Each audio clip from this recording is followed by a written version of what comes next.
you need is one full-time-ish client, a person who can pay you like $3,000-4,000 a month. So if you want to differentiate yourself and get a full-time remote job from India, you'll have to do some niche thing that is very high in demand, and there aren't a lot of engineers out there who know that very well. So, welcome, Harkirat. I found you from the YouTube, and I've seen the journey you started from IIT basically, then went to Amazon for interning, then you did some open source contribution, went into doing a job, freelancing, remote. So basically, I've done everything what people think they should be doing. So some people have goal of doing freelancing, some people have goal of doing open source, but you tasted all of these different things. So in this podcast, I just wanted to go through each and every steps and want to understand your insight and what you learned while going through this journey, like understanding remote work, making open source contribution, doing a job. What did you like and what did you dislike? So just a first question, just to give you the introduction to the audience and about your journey. If you can introduce yourself and tell more about you. Sure. Yeah. Thanks for having me. Yeah, I think you gave a pretty nice introduction. I'll maybe just start from the top. I graduated in 2018, did my computer science from IIT Roorkee, worked at Goldman Sachs for around a year and a half. Yeah. Then I moved back home. And then ever since I had some medical issues because of which I had to move back home. And then I worked remotely for close to a year. And after working remotely, I realized freelancing is a good career, but I wanted to work full time again. Then I went into a full time remote job, and I left that in September. And now also I currently have a full time job where I work in the Web3 space. That's a gist. I can dive deeper into individual elements if you'd like.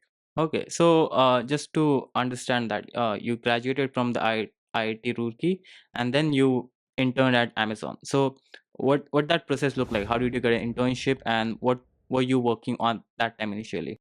Yeah. So Amazon was an on-campus internship. Amazon comes like for campus hiring at IIT Roorkee.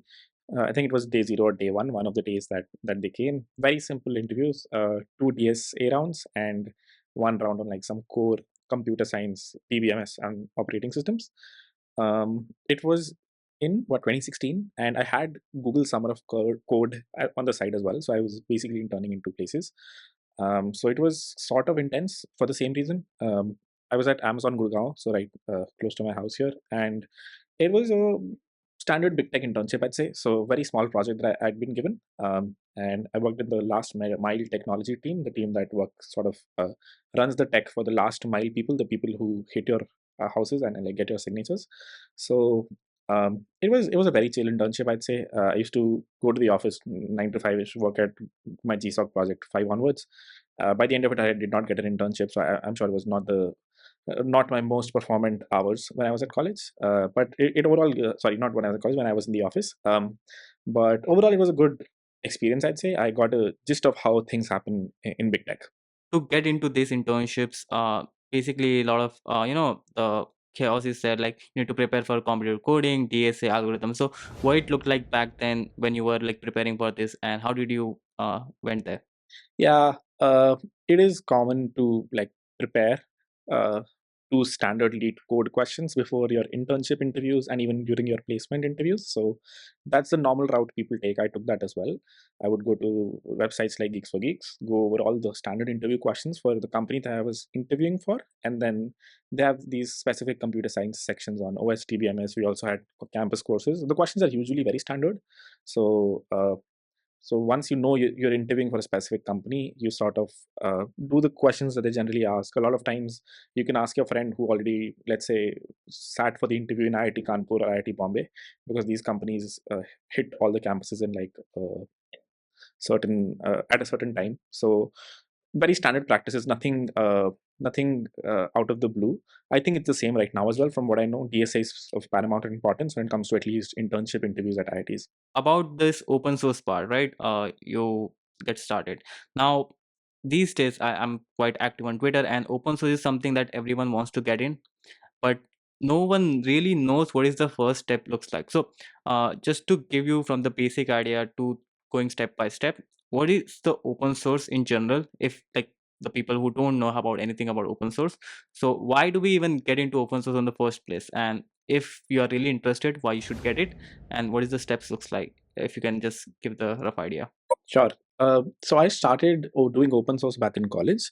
In my first year, I was introduced to Git and GitHub as technologies that you should use to to software development in general in a team. And then Google Summer of Code is a program that was very famous back in my day. I think it's pretty famous today as well, where where you sort of come to, there are these organizations that have their code publicly available for everyone, and then Google sponsors a certain set of projects for college students. So it's a good opportunity, or like there's some motivation for you to learn open source, because Google pays pretty handsomely, and it's also a pretty good thing to have in your resume. And for the same reason, I started contributing. So my first year, I tried to contribute to a few organizations. You can go back at my GitHub and look at the contributions I made. They were fairly simple, and I did not get into GSOC. Second year, third year, both the years I got into GSOC. One year was at an organization called Gambit. The next year it was at Mozilla, and that's how sort of my interest peaked in this way for you to contribute to like projects all around the world. The thing is, when you're interning, or like when you're getting into a job in IITs, at least you only get to intern during December or May and June, when you have your college holidays. But open source you can do all year long. So like this was the only way for you to contribute to, or like start working remotely back then. And I think even today, open source is a good way for you to start if you want to work remotely completely full time. Even though I sort of took a break and I worked on site for a year and two, but now I strongly like believe in remote work, and I sort of can't really see myself go back to the office. And for that, open source is the best way to get any job in a company that open sources their code. Of course, you can't get into Google that way, because Google's most of their code is closed source. But if there are organizations that you, or like there are a lot of big companies that have started to open source their code these days. So it's an easy way to get into these companies if you can contribute to them without even joining them. Yeah, about the contribution part only, right? It's when you're outside, when you're new, you really want to contribute, but you see the code base, you see the product, you have no idea about it. So you want to make contribution, but you don't know what is the first step. I mean, generally people start with like looking at the issues, maybe fixing the README file, some of the typos. But if you really want to dive into it, what is that process looks like? Like, how do you go in that jungle? Yeah, I think that's a great question. So it starts with you on being sort of slightly good in some technology. If you want to contribute to a good open source project, the thing about open source projects is there is not a lot of external help given.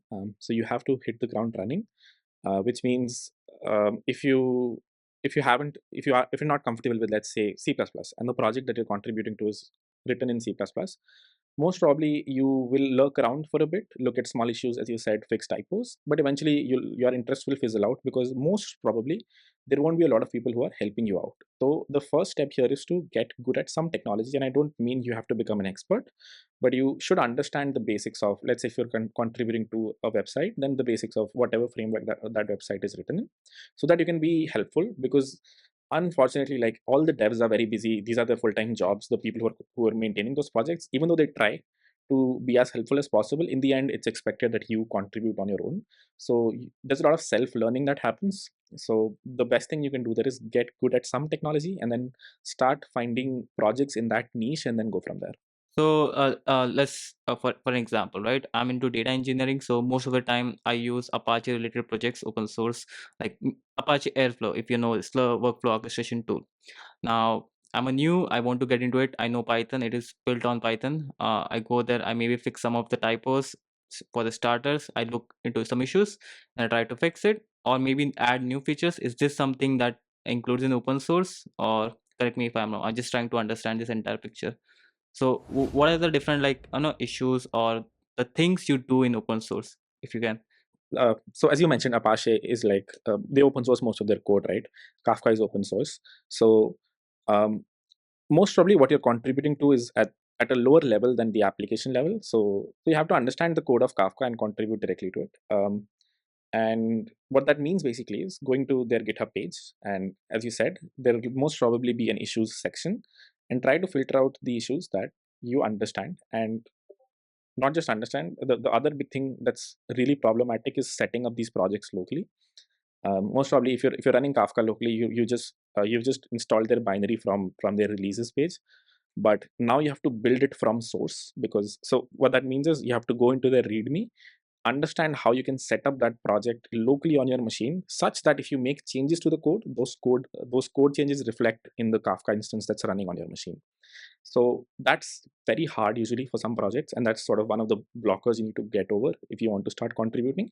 So in a gist, set up the project locally. That's the first. So I was recently trying to contribute to a few GSOC organizations, and this was a roadblock that I had in most of them. The setting up the project locally gets really difficult. If you can do that, then you can start looking at issues, because then you'll be able to actually test whether or not your fix has fixed that issue. So these two things are like of paramount importance there. This is like great, right? You set up entire environment, you start fixing the issue. But what is the advantage of open source? Like, why do I even do this on the first place? If someone needs the motivation to get started, why do we do this? That's a great question. I think most people that start in open source, at least from India, do it for the money. I started because Google Summer of Code pays a lot, or pays really well, and then eventually your interest peaks in it.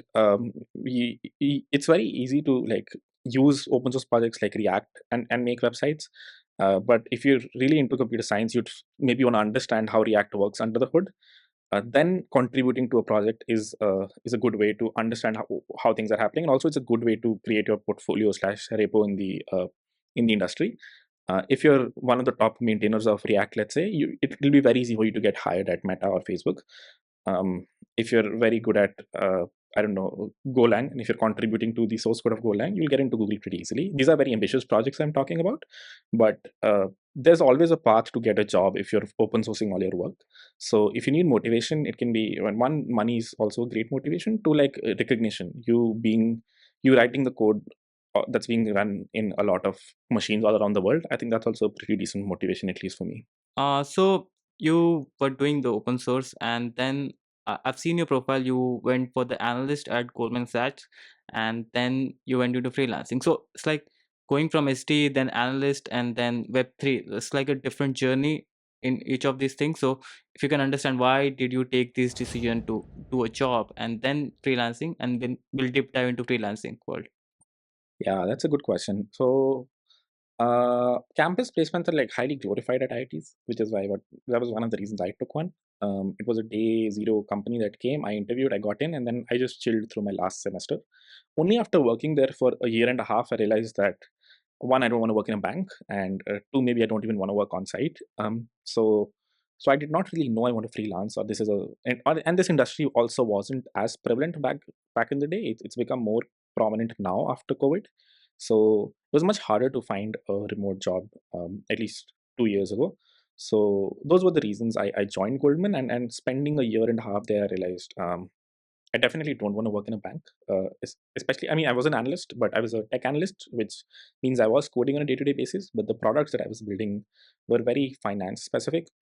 So, so like a year and a half in, I realized even if I want to work in big tech, probably not a bank.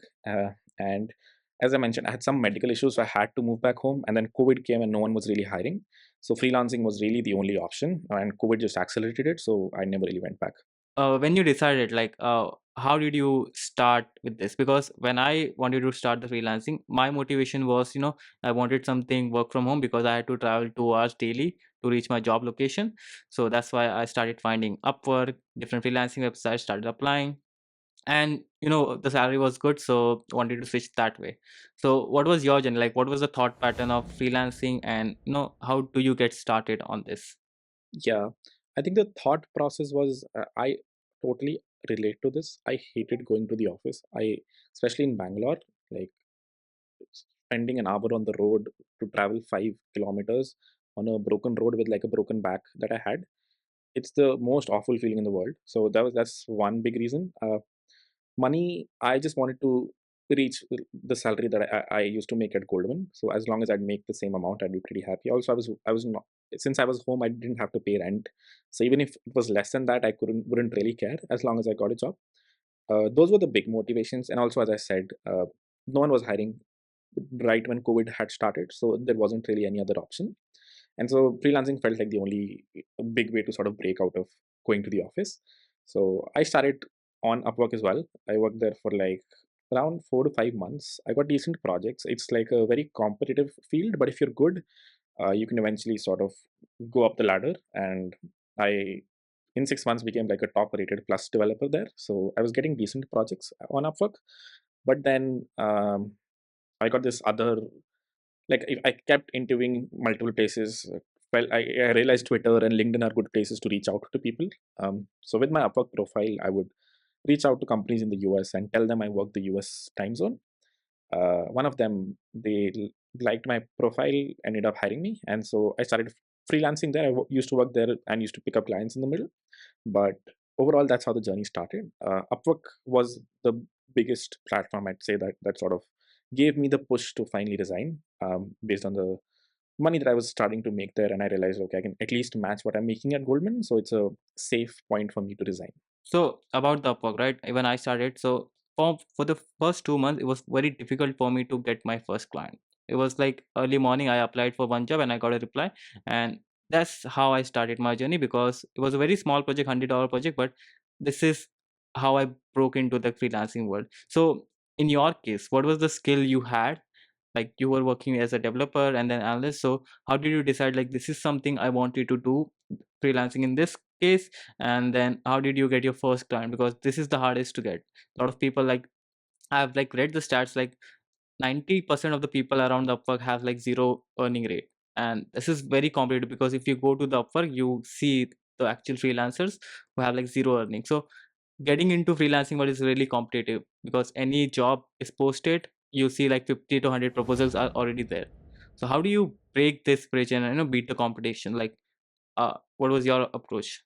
So sorry, you asked a few questions here. The niche that I wanted to become a developer, or I knew how software development. So I would just pick any project that I could do. Didn't really The stack didn't really matter. A lot of times I would pick like simple scripting projects, as long as even if it was $100 project, did not matter.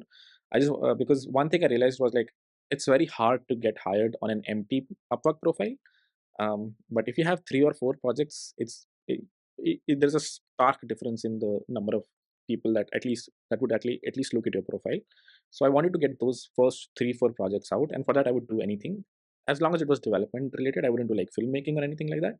But even if there were simple s- CSV export projects or like a basic landing page, I would do it for like $100 to $500. Those were my first 3 to 4 videos, I'd say. Sorry, 3 to 4 projects. And after that, all you need is one full time-ish client, a person who can pay you like $3,000 to $4,000 a month, and then it becomes much easier. But as you said, first cracking the first 3 to 4 projects is key to starting your journey. And for that, just underprice yourself as much as you can, and provide value. It'll have like exponential returns once you get the ball rolling. So one of the strategy I found myself when I was applying is writing the good proposal, and it's not like the copy pasted template, but like directly providing the solution. This is the one of the hack I found when I was doing the Upwork freelancing. Is I used to read the problem and give the solution to the clients, and that's how I used to get more replies from the clients. Now in your case, is there any strategy that you use to get like clients attention, because they might be getting hundreds of proposals? So how did you like make yourself stand out? What I would do is I would offer a free trial. If it seems like a slightly big project, I would tell them, let me do this part for free. And if you feel my speed was right and if you like the code, then we can talk about how much I'll do this project for. That helps. Like even recently, someone sent me a message on LinkedIn. They said, I'll it feels like you talk in English and Hindi. A lot of people need subtitles. Let me add free subtitles. Here's an SRT file for this video. I've already made it. If you like it, I'll do all your videos for this amount. So this is a very good way to provide value even without charging the client. It gives them some sort of a trust. So that's the strategy I would follow, to either provide free trials. Worst case, like you lose $100, that's fine. Or like you waste 3 4 hours doing a project for them. But this makes you stand out for sure, because most people that are applying are just copy pasting a template, or a lot of people don't even know how to do the project. If you can already do a small portion of the project and give it to the client, then you can stand out very well from the crowd.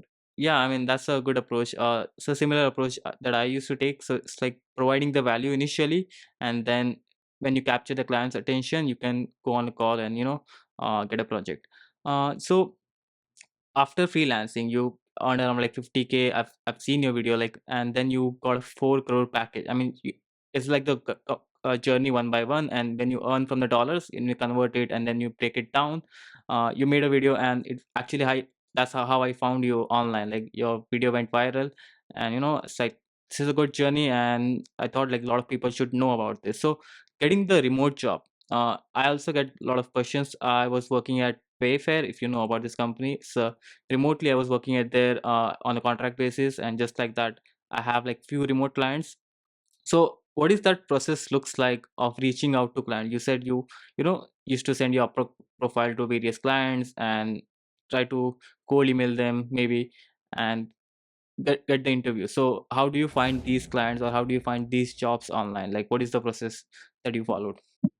Yeah, I think there are two paths to getting full-time jobs. One is cold reaching some person who has power in that company, and by power I mean like engineering power. So reach out to some engineering leader in that company on LinkedIn or Twitter.